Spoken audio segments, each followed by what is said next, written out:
Okay, magandang hapon. Ito naman po tayo ngayon sa pangalawang debate review po natin. Ito po ay may kinalaman sa second round naman tayo sa debating nangyari sa pagitan ni Brother Kaloy, Kenneth Bustamante na hinuon. Ah, Brother Kenneth Aboyabor, hindi Bustamante. So, yung kanyang laban kay Ralph Lo Chavez. Yan naman po ang ating tampok sa video na ito. Kaya huwag na po natin patagalin. Simulan na po natin.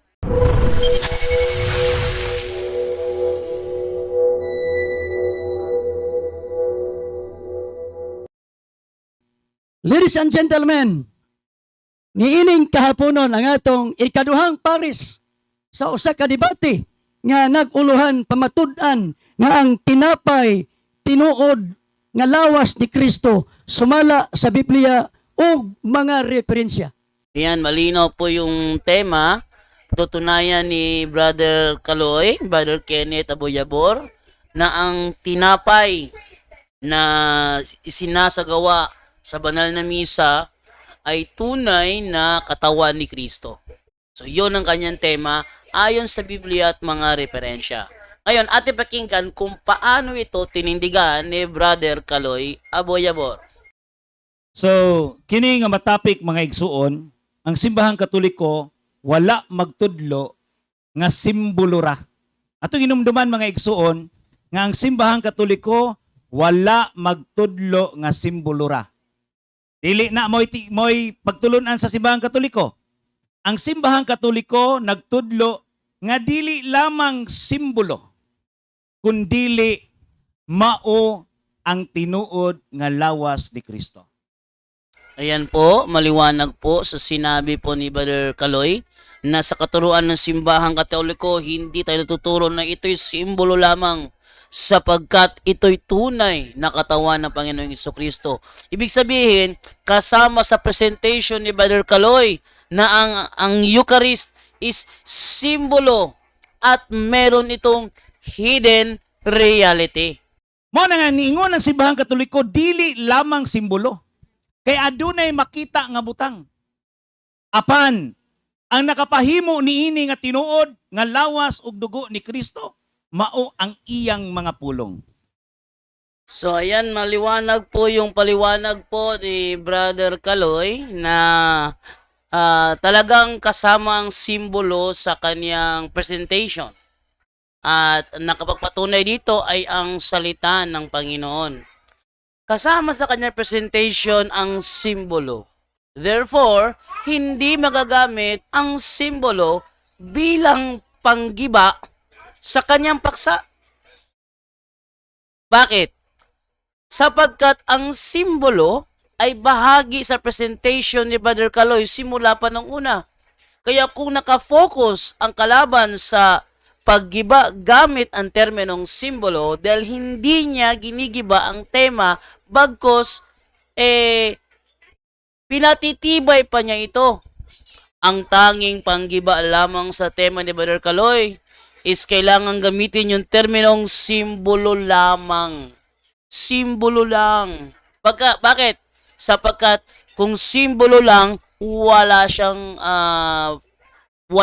anino ng pagiging tunay. Wala siyang bahagya ng pagiging tunay sapagkat simbolo lang. Kaya tanging terminong simbolo lang ang makagigiba sa tema ni Brother Kaloy. Ano pa ang sabi ni Brother Kaloy? Unsa may pulong ni Kristo sa panahon nga iyang gipikas-pikas ang pan. Ningon siya, mao kini ang akong lawas. Mo na mga igsuon nga kini ang Eucharist are the kining pan nga kining tinapay are the visible sign. No? Adunay makita nga ipadawat o ipakaon. Sabi ni Brother Kaloy na itong tinapay na hawak ng pare, ito yung visible sign. Ibig sabihin, may visible sign, meron siyang visible symbol na siyang isinusubo sa tatanggap. Merong visible symbol. Therefore, hindi panggiba sa tema ni Brother Kaloy kapag gumamit ang kalaban ng terminong simbolo. Ang tanging panggiba lang is yung terminong simbolo lang. Pag walang simbolo lang, hindi magigiba yung tema. Unya, kining invisible realities that the body of Christ is the Word of God. Mo na invisible realities to the present Christ. Nga mao ang iyang lawas. O yan ha, malinaw ang pagkakasabi ni Brother Kaloy. Maliban sa meron itong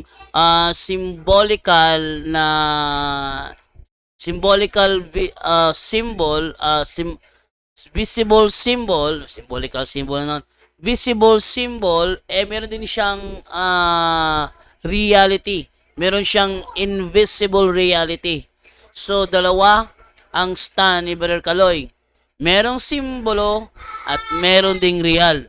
So, ngayon, hindi magigibayan kung kakapit yung kalaban sa term simbolo, nasa bahagi yan ng affirmative stand ng Brother Kaloy.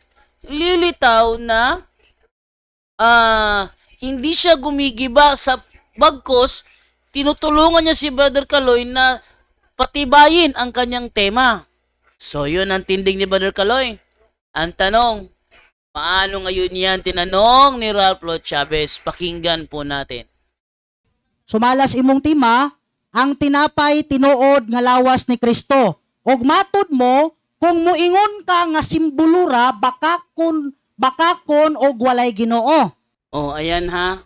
Ang sabi ni Brother Kaloy na siyang kinuha ni Brother Ralph is, ang sabi niya, kapag sinabi daw ng sinuman na ito ay simbolo lamang, ikaw ay naliligaw. Pakinggan naman natin ngayon kung paano yan sagutin ni Brother Kaloy. Matod mo, sumalas inyong libro na ay imprimatur, nag-ingon din at Holy Mass, less was eaten, there is striking symbolism in this. Matod mo, ang muingon nga simbulura, bakakon o walay Ginoo. Objection moderator. Okay, objection. What is your objection? Ang akong objection, wata magisgot about the mass. Mo nang gigukod ta kay niingon ka dinhi nga kung simbulura, bakakon o walay Ginoo. Karon ang inyong libro nagisgot nga kana simbolo bot bay pasabot ang author ani bakakon ug walay Ginoo. Ayan, maliwanag po sa sinabi ni Brother Kaloy na kapag sinabi mo na simbolo lamang, ang nagsabi noon ay walang alam sa Biblia at walang Diyos sa kanya. So ngayon, gumamit si Ralph Lo Chavez ng Aklat Katoliko at pinalilitaw na nandoon yung sinabi ni Brother Kaloy na simbolo lang. Ibig sabihin ba, yung author ng naturang libro ay wala rin Panginoon? Paano kaya yan sinagot ni Brother Kaloy? Okay. Categorical. Okay, moderator's time. Tubagon lang. The question is granted. You are obliged to answer. Okay. So salamat kayo nga mao lagi nga kinahanglan ka ng libro. Objection. Asa mutubag ko. No. Why? Mutubag ko. Moderator's time. Ayaw. One minute. Sapaw. Mr. Moderator's Moderator, time. mutubag siya categorical. Allow 1 minute to answer. 1 1 minute to answer. mutubag ko. Kana nga libro, ako nang tuhuan, kay amo ng libro, dili ikaw may mo explain ana. Mao bitaw ganina, nga niingon ko, dili lamang simbolo. Pero kung maingon kag simbolo ra, imo na, dili na sa simbahan katoliko. Yan. Dito na ang pagkabutata. Sinabi ni Brother Kaloy, aklat namin yan, ako ang magpapaliwanag. Kaya nga sa presentation kanina, sinabi ko na may simbolismo, pero ang sabi mo kasi, simbolo lang. Sa'yo lang yan. Kaya yan ang dapat mong ipangontra. Yang simbolo lang. Kasi kanina sa presentation ni Brother Kaloy, talagang binanggit niya na merong simbolismo. Ngayon, paano ngayon niyang lulusutan itong si Ralph Lo Chavez sa kanyang katanungan? Objection, Mr. Moderator. Okay, what is your objection? Ang akong pangutana mauni. Baliko nako Mr. Moderator ha. Baliko nako. Niingon siya nga kung simbolo ra.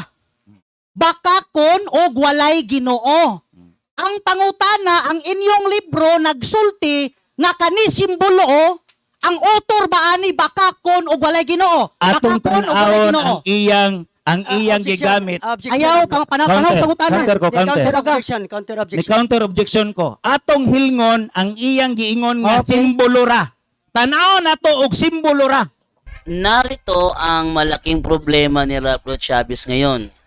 Pernisenta ni Brother Caloy sa affirmative stand na merong simbolismo. Tapos, kukontrahin ito ni Raplo Chavez by saying simbolo ra. Kaya sabi ni Brother Caloy, kapag may nagsabi na yan ay simbolo lang, sinungaling yan at wala siyang Diyos. Kaya ngayon, iginigiit ni Brother Raplo Chavez na yung binasa niyang aklat katoliko, may nakalagay daw doon na simbolo lang. Kaya ang tanong niya doon, sinungaling ba at walang Diyos ang author? Kasi may nakalagay dito, simbolo. Uy, teka. Mukha yatang there's something wrong dun ah. Ha? Simbolo. Hindi naman yun ang issue. Kasi kasama sa presentation ni Brother Caloy yan. Ang tanging pangontra, simbolo lang. Simbolo lang. May nailabas ba itong si Raplo Chavez? Kasi sisilipin ni Brother Caloy ngayon, silipin natin yung binasa mong libro kung may nakalagay ba dyan na simbolo lang. So asa dapit ang Dara, imong kanang gikot? naka-underline, Mr. Moderator, kanang naka-highlights. Akong basahon. Kanang naka-highlights. At Holy Mass, Mm. less was eaten. Less was eaten and drunk so that more could be distributed to the poor. There is striking symbolism in Okay. this. Iwasan pa? Okay. Wala. Okay. Wala. Our holy only. allow the Walay moderator. only. Allow Okay. the moderator. Our holy communion with small sacred hosts and few drops of consecrated wine is not a reference to the poverty of this. So, moderator's time. Ang punto sa Pika side, nahulog og duha ang imuhang giduso nga pangutana. First, nagpresent siya nga na ay simbolo lamang. So, Dili simbolo lamang. dili Ano po? simbolo Dali. lamang. Yan, eto na pinakamatindi. Pinapaliwanag na ng moderator na ang presentation ng affirmative is hindi lamang simbolo. Ibig sabihin, kasama sa presentation ang simbolo. Kaya ang tanging pangontra, yung word na simbolo lang or symbolism only. Ngayon, ating pakinggan ng moderator kung ano ang hatol niya sa stand ni Raplo Chavez. Okay. So ang iyang dili simbolo lamang, wala mo sulod ang imong gi-quote nga bersikulo. Iyay nako, ito yung pinakamasaklap, yung sabihin ng moderator na yung ebidensyang binabasa hindi tumama, hindi pumasok. Kumbaga, hindi nakakagiba sa stand ng affirmative. Kadtong usa nimo Okay. kadtong usa ka objection. Mao to ipadayon, ibalik. Okay, Mr. Moderator, niingon siya kaganina, balik ko na ko ha. Nga kung moingon nga simbolo ra, baka kon og walay Ginoo. Ayan, grabe naman mga kaibigan. Hindi man lang napansin ni Lo Chavez ang sinabi ng moderator. Hindi man lang niya pinakinggan ang stand ng affirmative. Ang sabi ng affirmative, kung sino man ang magsabi na simbolo lang, ha? Walang hidden reality, walang invisible reality, sabihin lang niya na simbolo lang, yon ay manluloko at walang Diyos. Sana mag-focus si Raplo Chavez doon. Hindi siya nakapokus doon eh. Karon ang author ana nagisgot man nagsimbolo, symbolizing, ang author ana, balik ko nako, bakakon ba og walay Ginoo? Yes or no? Okay. You Isa are ba mo? obliged to answer. Dili lagi. Kaya nga no, bisan sa imong gibasa gi-quote nimo, why symbolism only? Ayan o. Ipinapakita ko sa inyo kung gaano kalakas ang argumento ng affirmative na kahit anong sumikap ang gawin ng negative, hindi niya nagigiba yung paksa. Kasi kasama sa presentation ng affirmative ang symbolism. Ang hinahanap ng affirmative sa kanya yung terminong symbolism only. Only. Hindi na siya makahirit doon. Wala na siyang ibang argumento. Wala nang balang inihanda si Ralph Chavez sa debating ito. Sunod pangutana, kanang pulong simbolo, literal o dili? Categorical. Mahimo siyang literal, mahimo mo siyang dili. Okay. Ito yung pinaka nakakatawa dito, ano? Yung tinanong niya si Brother Caloy sa tanong na ito, meron ka ba may pakitang dictionary na yung symbolism nangangahulugan ng pwede literal, pwede rin hindi? Akala ng site ng SDI dito is nakapuntos na siya. Tandaan ninyo ang tema patutunayan, ang tema ni Brother Caloy, ang Eucharist, maliban sa symbolism, meron siyang invisible reality. Maliban sa symbolism, meron siyang invisible reality. Sa madaling salita, hindi nakakagiba sa affirmative stand ang mga tanong ng negative stand. Ngayon, ating pagbigyan itong pagkakataong ito, ano? Paano sinagot ni Brother Caloy yung tanong na yon? Okay. Sunod pangutana, tagay kog dictionary nga ang simbolo mahimong literal, mahimong dili. Okay, so ang sinabing yun ni Ralph Chavez, hindi yung tanong, kundi nanghihingi siya ng dictionary, hindi yung tanong. So ating pakinggan kung paano yan sinagot ni Brother Caloy. Oo. Miingon siya, iyang gipamulong nakadungog ang mga tao. Nga ang symbolism, or symbol, pwede mahimong literal, pwede mahimong dili. Okay. Karon, mangayo kog ebidensya, kay naamang ko, pwede man ta mag-online ron. Oh, na. Mangayo kog ebidensya, nga ang meaning sa symbolism, pwede mahimong literal, pwede mahimong dili.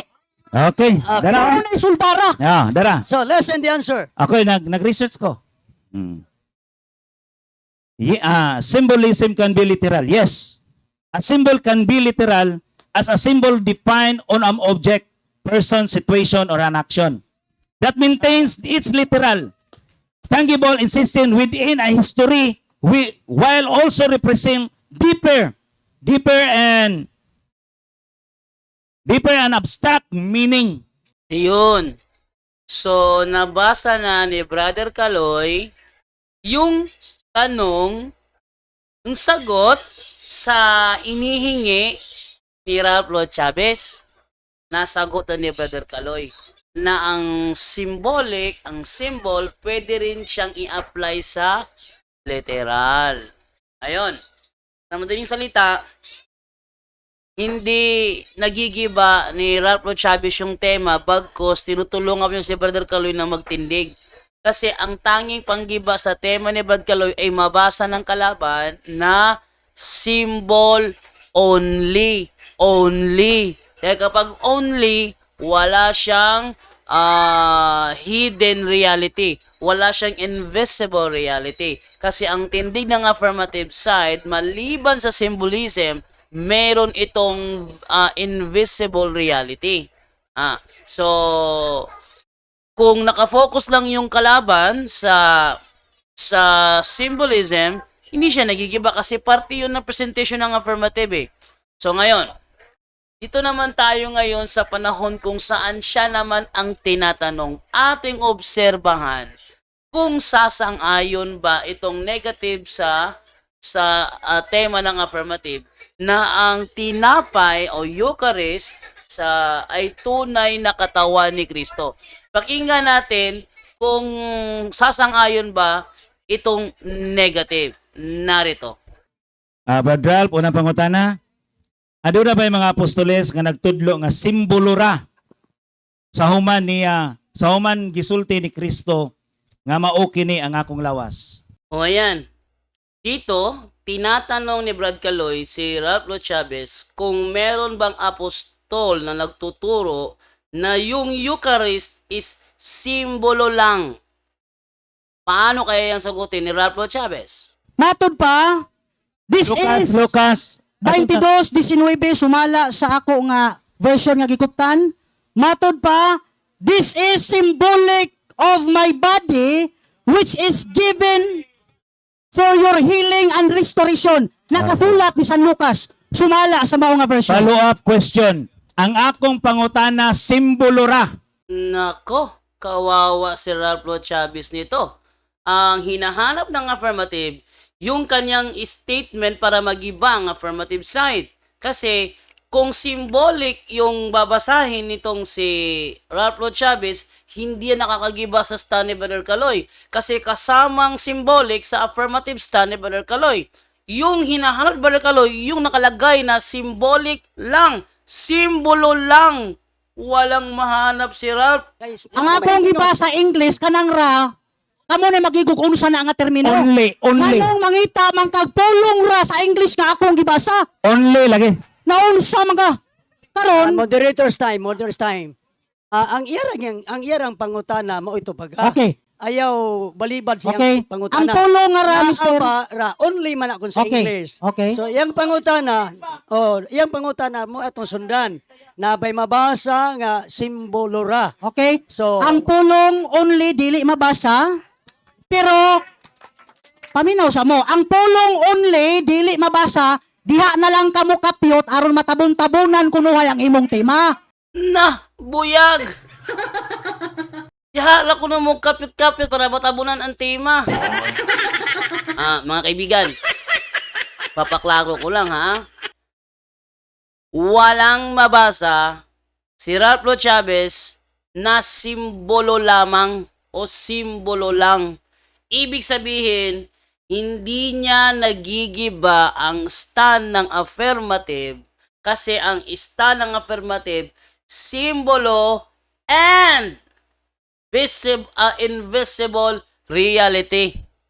So dalawa ang stand ng moderator sa katuruan ng Katoliko, meron siyang symbolic and invisible reality.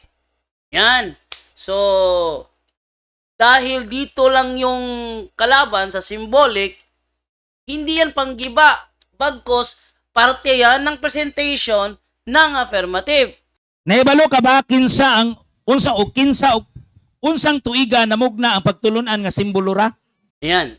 Sa pagkakataong ito, tinatanong ni Brad Caloy itong si Ralph Lo Chavez kung alam mo ba kung anong taon at sinong tao ang nagpasimula ng katuruan na yung Eucharist ay simbolo lang. Alam mo ba? Pakinggan natin si Ralph. Kanang labing pulong ra, ayaw lagi pangitaa. Baga. Motubag ko kung kanusa ayaw butang igra. Objection moderator, ang akong pangutana, kanos-a, Ayaw lagi kinsa. butang igra. Sabi kag kanus ara, atong tima walay ra. moderator's time. Tubagon ti kakuhaan ang word nga ra. Ang iya di ang side, atong klarohon, ang iyang side walay butang gra. So, Ayaw butang in other igra. words, ayaw pangutana nga butangan ni mo gra kay wa may ra sa ila. Sa madaling salita, hindi ginigiba ng negative ang affirmative.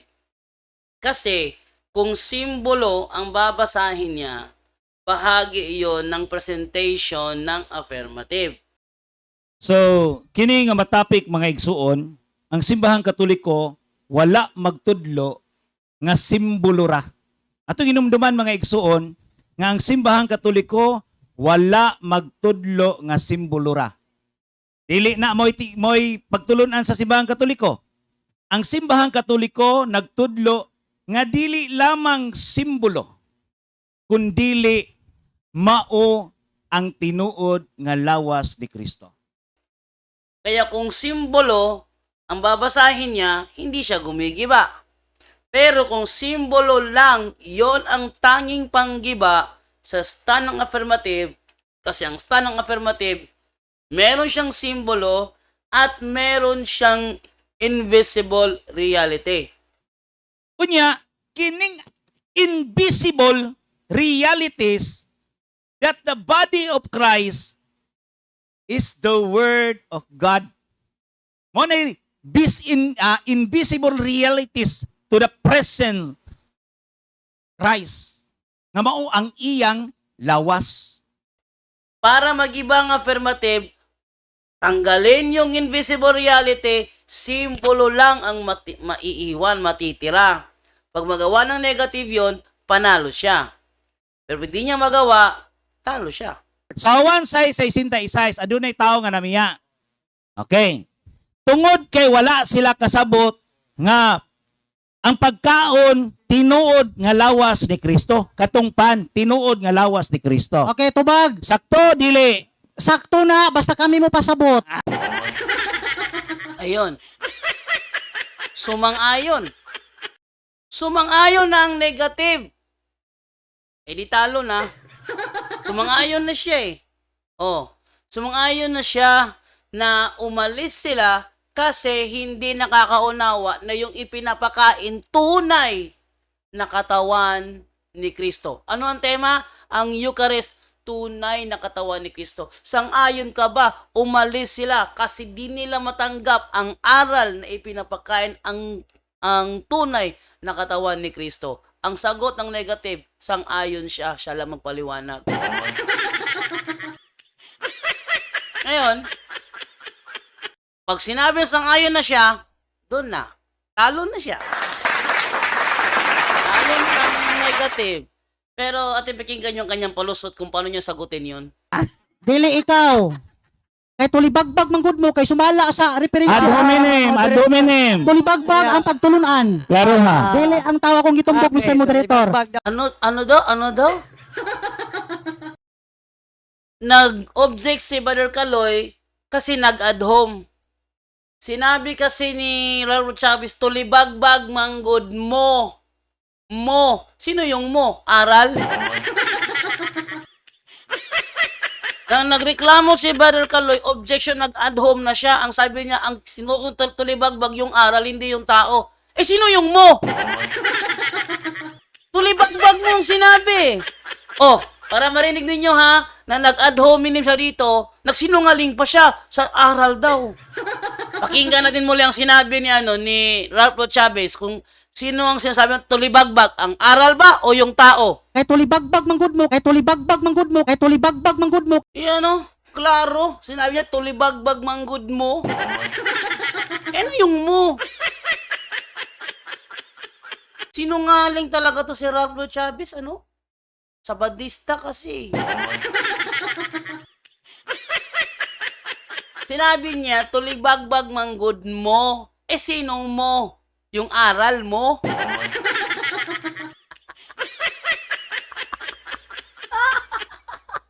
Sinungaling.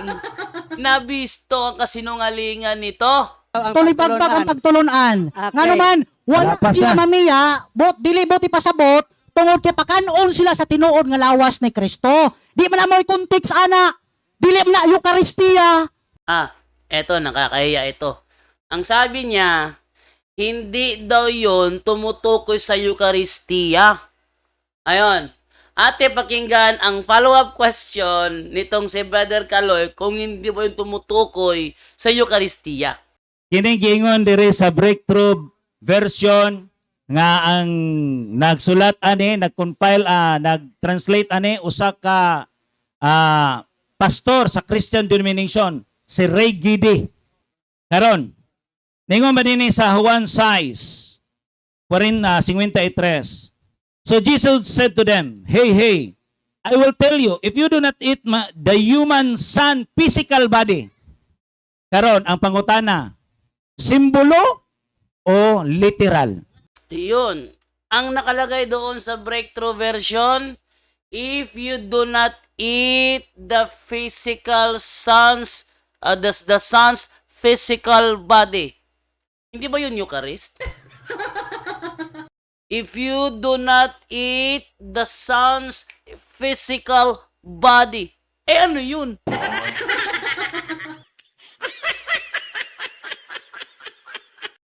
Ano? kung hindi yun Eucharist, ano yung aral na kakainin mo ang son's body? Ano yung aral na yun? Kung hindi yun Eucharist. Ano talaga tong utak nito, ano?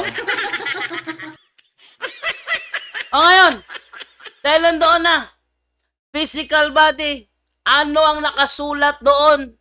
Physical o literal, kasi physical literal o simbolo? Pero para sa akin, nabitin ako doon kasi parang nakaligtaan saglit ni Brad Caloy yun. Kasi akala ko, ang tanong niya doon, ayon dito, if you do not eat the son's physical body, kung hindi Eucharist ang tinutukoy dito, ano ito? Sana yun ang naitanong. Kaso biglang lumiko doon sa simbolo o literal. Ayan, ating pakinggan ko po ang sagutin niya ni Ralph Lo Chavez. Literal na, sama ninyo. Sama ninyo, literal na.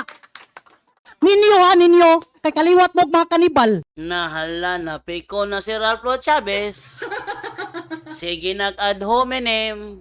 Walang alam mo ba yung ba't merong ad hominem? Basahin tayo yung ano kayang meaning ng ad hominem? Ito, ating silipin kung bakit ang kalaban ay nag-a-ad hominem.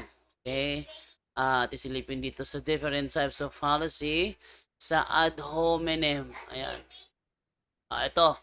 Ano sabi dito? Ang sabi ito ganito. Attacking the arguer instead of the argument.